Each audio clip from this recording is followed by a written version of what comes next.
Hi everyone and welcome to Kate O'Keefe Rom-Com Audiobooks. I am Kate O'Keefe and today we are reading the next chapter of this book, No More Bad Dates. We are up to chapter number 5, so I'm going to go right ahead and start reading it. Chapter 5. My phone vibrates in my back pocket and I pull it out to check who's messaging me. It's from Sean, with his usual short, sharp, and to-the-point communication style. Family dinner at my place tonight, 7 o'clock. Don't be late.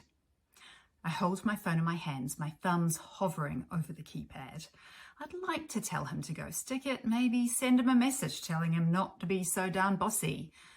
But I know I won't. He's my big brother, and I know his heart is in the right place. And anyway, family is very important to me, no matter how much they sometimes drive me insane. I tap out a quick reply asking if I should bring something, but knowing his wife, Danny, she will have it all worked out. All I've got to do is turn up and eat. Oh, and get my life totally rearranged in the process. In The World According to Sean, I'm a successful whatever, earning good money to pay off my mortgage and run my European car, a fully contributing member of society. So boring, so him, and so not me. Once at Sean's house in the leafy suburb of Remuera, Abigail thrusts a glass of red wine into my hand. Sophie, we've got a plan. The bushes are clearly free from being beaten tonight. There's nothing like getting straight to the point. I look around at my 4 siblings, their faces grave and full of concern for me. It would be touching, lovely even, if I didn't already know what was coming next. I take a large gulp of my wine and then another. Dutch courage? Heck yes. Sean holds court. We've got options for you, not like the last time with that Netco interview Abigail set up for you. This time you get to choose which step up you want to take. Because that's what this is, Soph, a step up. Caitlin gives me that familiar look that says, you need all the help we can give you, don't you, our poor little Sophie? I'm a little too familiar with that look. Okay. I look around at my siblings' faces. Well, what are these options you're talking about? I'm super eager to know. There's a chance I'm not being 100% honest here. You are? Caitlin sounds surprised. Of course. The last job you put me forward for wasn't a good fit, that's all. And the one before that wasn't a good fit either, I guess. And the one before that was not a good fit, Abigail offers, the ghost of a smile on her face. Well, clearly, I didn't want to work at a fast food chain. I cross my arms, defensive. I know my brother and sisters are looking out for me, and I know they've come up with some solid suggestions for career choices in the past, but none of them have floated my boat. And I figured, why leave a place I love, even if I'm only a barista, as Sean likes to say, to go somewhere I know I'll hate. That job was on the managerial track, Fiona says, clearly indignant. The fast food chain position had been her idea. Jimmy said you'd been managing a team within 6 months tops. Fiona, it was flipping burgers. I shoot her a look. I've got nothing against flipping burgers. It's just, I didn't want to do it. Only to start with, that job had potential. Abigail leans back in her seat and crosses her arms. I've affronted her. Look, I'm sorry. You're right, Fiona. It was really nice of you to get me the intro there. I'm sorry it didn't work out. Sean leans forward and rests his elbows on his knees. Sophie, you're bright and you're educated. That's 2 big ticks in your favour. All we want is for you to find something you want to do, something that can become an actual career. We all have them. He gestures to us sisters. And we could not be happier, right? Right, Caitlin echoes as Abigail says, absolutely, and Fiona gives a firm nod. Having a meaningful career will give you so much in your life, Sean carries on, and on, and on. Did I mention my brother loves the sound of his own voice? When he eventually shakes off his mortal coil, to coin another one of his beloved Shakespearean expressions, His epitaph will be, "Everyone is entitled to my opinion." And you know what? I bet he'd agree without even a hint of irony.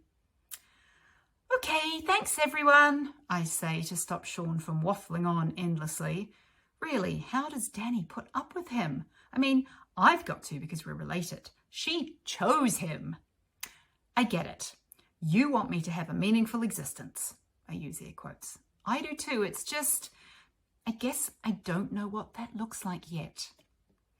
"It's because you're totally stuck," Abigail says with a sage nod. "Exactly. You're stuck like a pig in mud," Caitlin confirms. "Isn't a pig in mud someone who's really happy?" I say, immediately regretting it. "Deflecting isn't going to help here, Sophie," Caitlin warns. "This is an intervention." "Yep, I got that." I grin as I rub my hands together. "So, intervene away." "Take this seriously, please," Abigail says. "I am. Sorry, I'm keen to hear how you're going to transform my humdrum experience." "Well, as you know, babiness has gone from strength to strength," Caitlin begins with a smile on her face as she names her online baby store. "Profits are up and we're shipping more and more product. Which brings me to one of the options we want to put forward to you, Sophie." She pauses for dramatic effect before announcing, "I would like you to come and work for me at Babiness." My eyes widen. Really? The thought of working for Caitlin isn't exactly appealing. "Yes, wouldn't that be amazing? I'll teach you everything I know." Yes, that would be..." What, horrendous? Slip my wrist terrible? All of the above? "So amazing. Thank you." Or, Sean flashes a smile at Fiona. "You could come work at McCarthy and McCarthy as our intern. I know your degree is in finance, not law, but we could definitely use your skills in dealing with clients and managing the office for us." Working for Sean and Fiona? Sean and Fiona? Think of the amount of Shakespeare I'd have to deal with, let alone being bossed around by them all day long. "Thank you," I manage, but in my head, a big flashing red sign screams, "Alert! Alert! Pull up! Pull up!" "Well, what do you think?" Fiona's eyes are full of hope. "I may be biased, but Sean and I think working for us at McCarthy and McCarthy would really suit you. Who knows? You may even decide to go back to school and get that law degree we've often discussed." The two lawyers in the family, Sean and Fiona, have been pushing me to become a lawyer for years now. They have this fantasy about me joining their firm. What would we call ourselves? McCarthy and McCarthy and McCarthy? Doesn't exactly have a great ring to it, does it? Or you could join Babiness. We're new and innovative with an amazingly bright future in the baby and mother wellness arena, Caitlin says. Sean harumphs and Caitlin whips her head and glares at him. "We're not all boring old fuddy-duddies, you know. Baby and mother wellness is a growing market, spearheaded by some very big names." "Until the next fad comes along. Who will spearhead that, I wonder? Dora the Explorer?" Sean laughs heartily at his own weak joke. "There's no need for such a low blow," Abigail says to Sean. "Thank you," Caitlin sniffs, affronted. "It could be one SpongeBob. He's very wise, I hear." Fiona joins Sean in laughing, and Caitlin crosses her arms and rolls her eyes. She is singularly unimpressed. "We'll see who gets the last laugh, you two," she quips. And so the bickering continues, and the point of the so-called intervention falls completely by the wayside. I get up from my seat and slink out into the kitchen where I chat to Danny and play peekaboo with Simon, my adorable little nephew. Eventually, once they realise I'm no longer in the room, which takes considerably longer than you'd think, all four of them appear in the kitchen. "Why did you leave?" Caitlin asks. "What are you doing in here?" This from Fiona. "You need to take this seriously, Sophie," Sean chastises. I look at Abigail for her remark. All she does is raise her hands in the air and shrug at me. "Look, I appreciate what you're all trying to do. Really, I do." "Here comes the but," Fiona says. I shake my head. "There's no but." "So that means you'll come and work at Babiness?" The eager expression on Caitlin's face is only matched by Sean's when he says, "Or McCarthy and McCarthy, a much more solid choice, methinks." I glance between them both. Will either of you actually pay me any money? Well, we could down the line, you know, once you've got your feet under the table, settled in, got up to speed.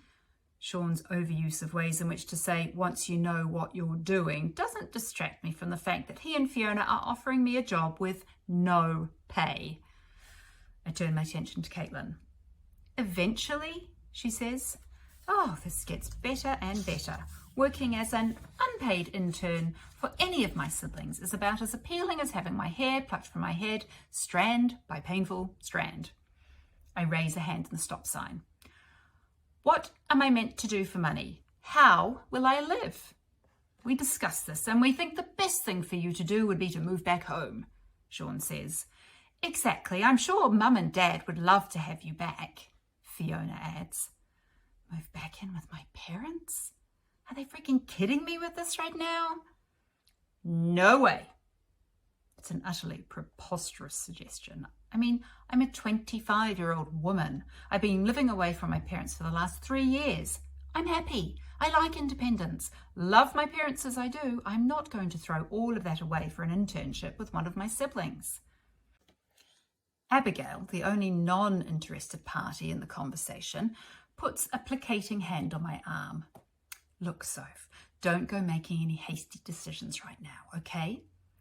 Take some time. I suggest you get the 2 offers on paper so you can see what you'll be doing for each company, then make your decision.